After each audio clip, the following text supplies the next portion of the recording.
Digmaan.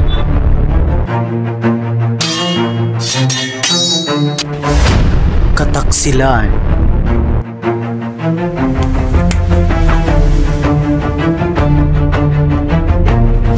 Pagsubok. Siguro, ito lang aking katapusan.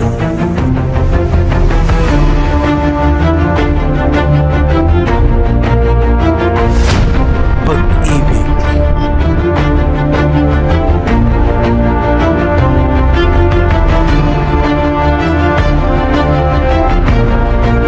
Florante at Laura.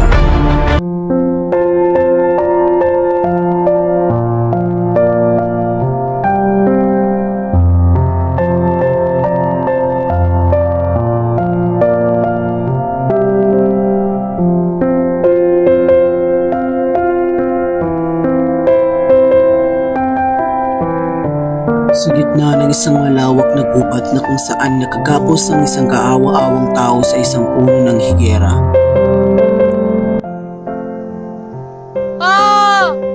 Panginoon ko! Bakit? Bakit pinayaan mangyari sa akin ito? Siya si Florante, anak ni Duque Briseo ng Albania at Prinsesa Floresca ng Crotona. Bakit pinayaan pagtaksila ni Adolfo si Harry Linceo?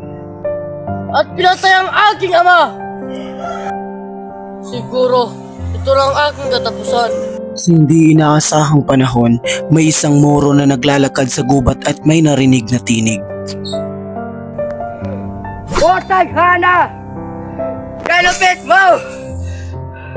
Kinuha mo ang aking minamahal! Kinuha mo si Flerida ko!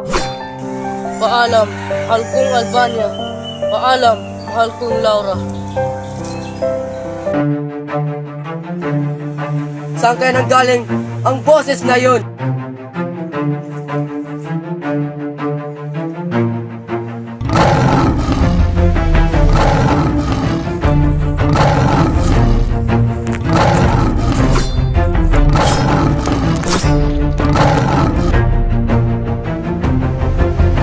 Parang nakita ko ng taong ito.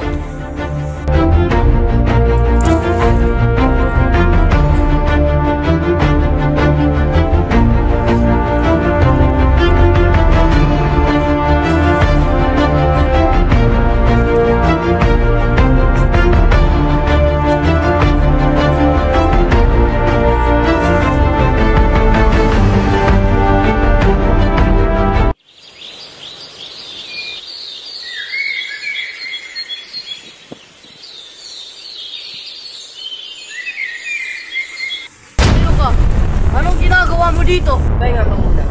Ako ang nagkita sa iyo. Hindi mo ba napapansin na tayo magkaaway? Isa kang Moro! Tama! Ito ka lang ikaw pa sa akin. Ayun, maraming salamat. Maaari ko bang malaman kung bakit ka nagpadpad dito? Hayaan mo akong magsalaysay ng aking buhay. Ako si Florante, anak ni Duque Briseo ng Albania at Prinsesa Floresca ng Crotona. Tulong! Tulong! Tulong! Tulong! Tulong! Tulong! Saswete, gawin mo nga ating pinsan. Ito para sa'yo. Napatay ni Minali po ang buwerteng sumalaki sa mag-ina na sina Prinsesa Floresca at Florante. Pagkaraan ng ilang taon, umalis si Florante at pumunta sa Atenas upang doon na makapag-aral.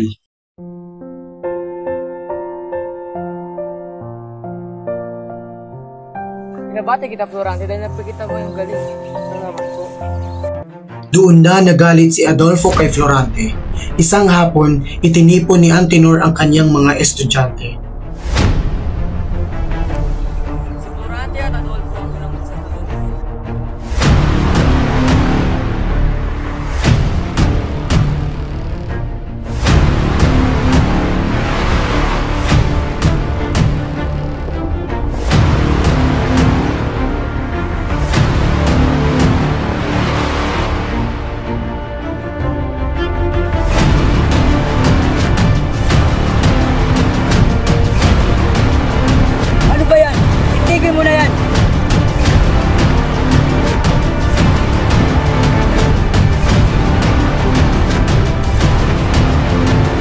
Isang taon pa ang nakalipas. Nakatanggap si Florante ng sulat galing sa kanyang ama.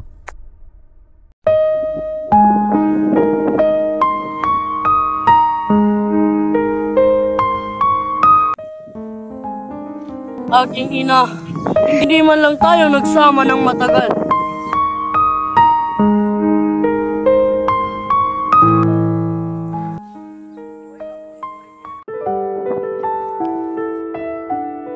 Paalam na po, aking Florante. Lagi mo tatandaan na lagi ka mag-iingat kay Adol. Salamat po, aking Florante. Hindi ko po yan makakalimutan. Mabuting samahan mo si Florante sa Albania. Maraming salamat po.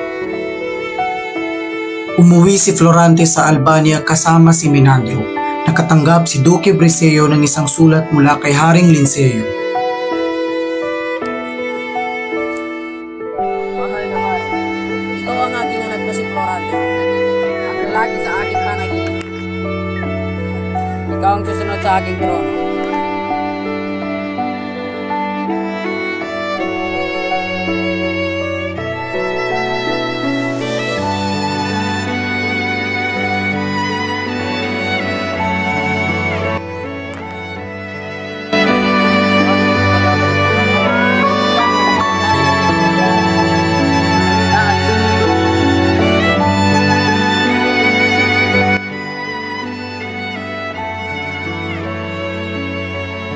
Magandang araw, Pinipino.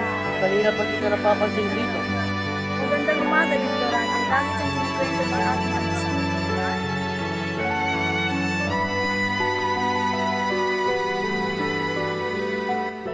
Sana makilala pa kita ng lubusan. Din sa'yo. Ngunit ilang araw na lang ay aalis ka na. Oo nga. Halika na't magsisimula na kami. Pagkatapos ng 3 gabing piging, Laura! Mag-iingat ka, Floran. Pangako, babalik ako.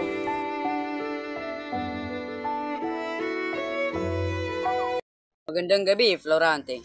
Maghanda ka para bukas. Salamat po sa iyong paalala.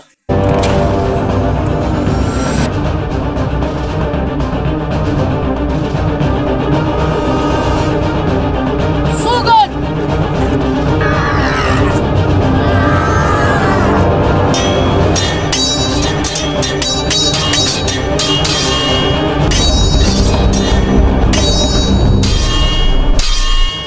Babuhay! Medyo ka na, ngunit kailangan mo pang magpaglaban.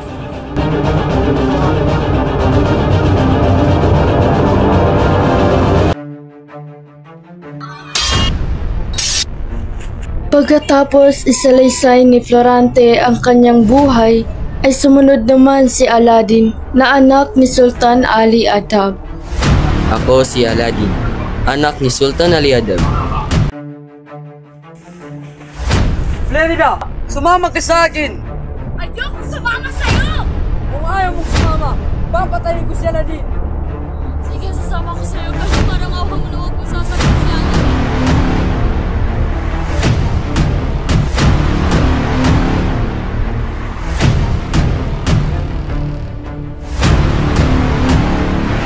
Bitawan mo ako!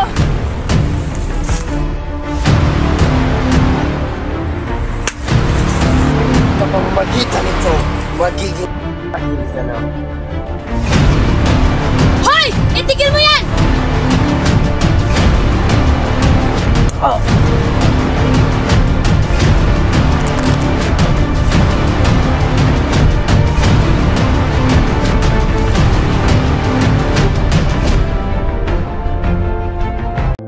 Narinig mo ba yun? Ma, ikaw yun.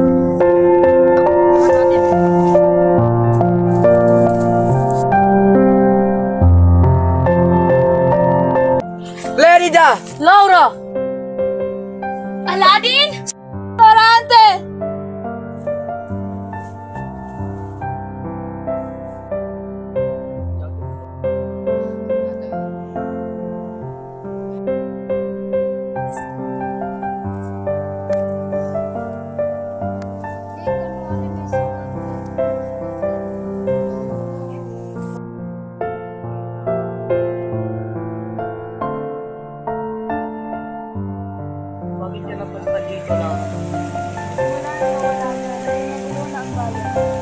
Pinagtangkahan ako ni Adolfo at pinatay ang aking ama, pati na rin ang iyong hamang-hari.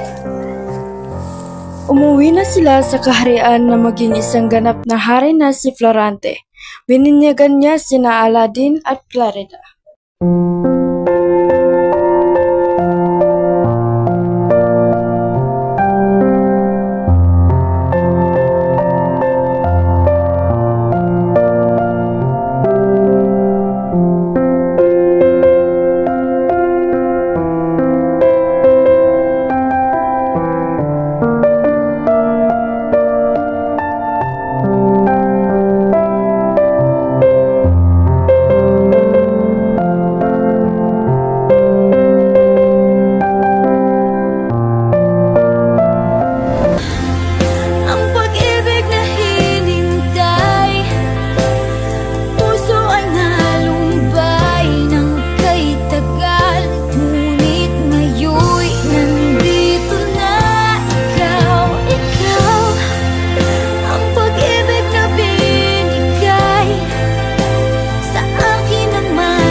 Pag-ibig ko'y ikaw.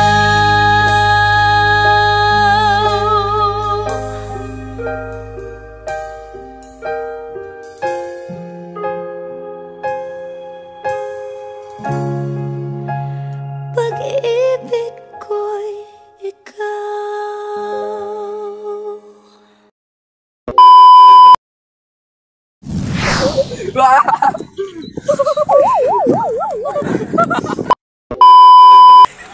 Ingatan nyo yan, bubo.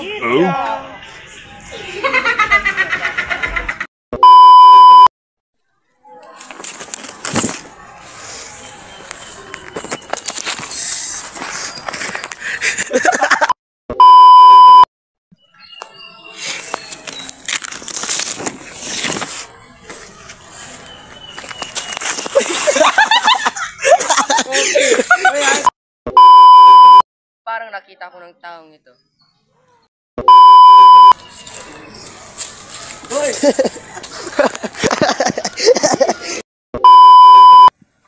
Ha! Panginoon! Saan kayo nanggaling ang boses na yon?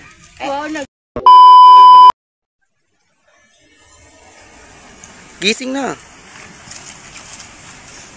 Sino ka? Oo, laban! Oh, ayan.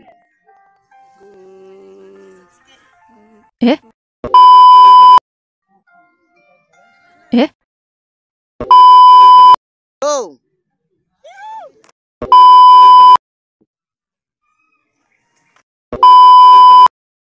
Stop this!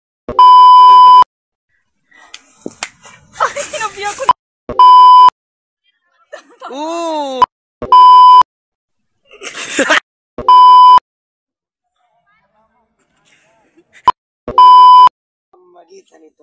magiging akin ka na. Sa pamagitan nito, magiging akin ka na. At saka dapat siya ang camera, di ba? Kag kumayan kas ka rin. Uy, te, pero tapan. Hoy! Itigil mo yan!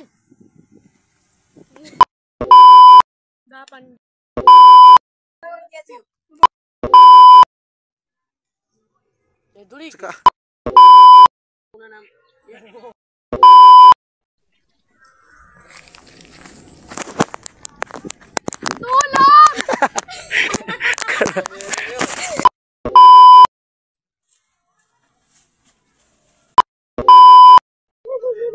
di ko babaguni, adik. Pogi, may nag-text sa'yo. Uy, bakit Bakit ka tigil-tigil?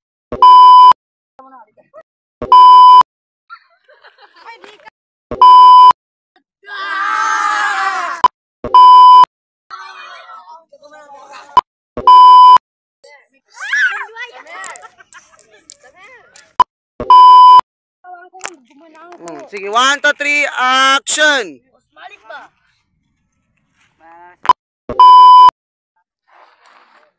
Oh,